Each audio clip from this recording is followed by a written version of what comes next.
Saudara, Pondok Pesantren Baitul Quran di Kampung Siam, Kecamatan Darussalam, Kabupaten Aceh Besar, Minggu 24 Juli 2022, petang, sekitar pukul 16.30 waktu Indonesia Barat, terbakar.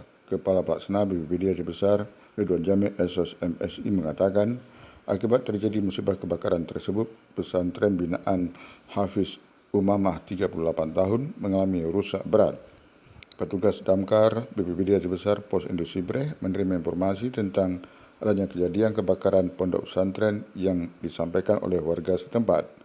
Menurut informasi, kata Ridwan Jamil dari petugas di lokasi kejadian, yang terbakar adalah bilik atau asrama tempat tinggal santri dan ikut terbakar pula seluruh tempat tidur santri termasuk baju, buku, kitab, dan lain sebagainya.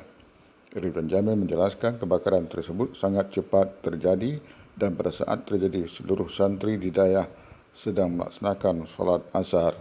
Petugas piket pemadam BPBD Aceh Besar Pos Industri Breh mengerahkan 2 unit armada pemadam, pos Durung 1 unit, pos Kaju 1 unit, dibantu 1 unit pemadam kota Banda Aceh dari pos Simpang Mesra.